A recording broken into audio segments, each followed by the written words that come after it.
everybody, and today I'm going to be showing you how to turn the centerpieces in a mirror cube.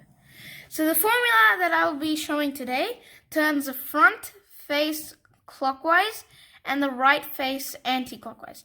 So if I was holding it like this, it would turn this clockwise and this one anti-clockwise. So for me, I have 4 centers that are mixed up, so these 4. And these other 2 are perfectly fine. So you have to kind of get it in a way so that when you solve 2 of them, like the other 2 will be right next to each other. Wait, sorry, where's the other one? Okay, so 1, 2, 3, and 4.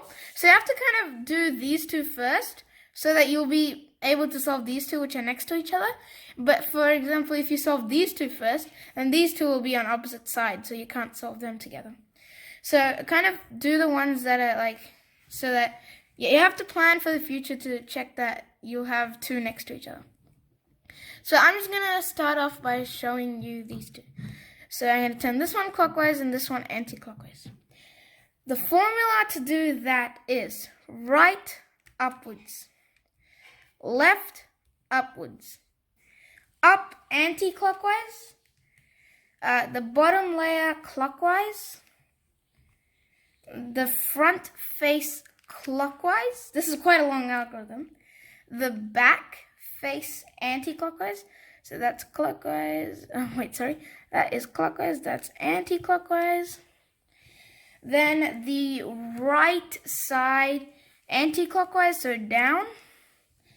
And then the back side clockwise. So like this. Then the front side anti-clockwise.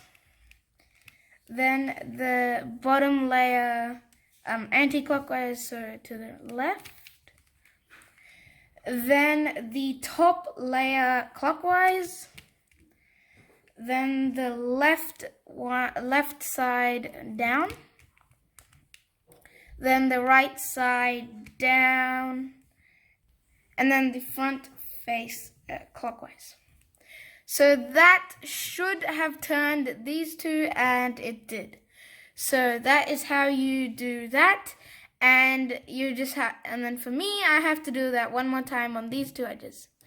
So thank you for watching this video, and also make sure to hit the like button if you liked it. And I'm not going to show you solving these 2 because, yeah. Also, yeah. Goodbye. See you in the next video.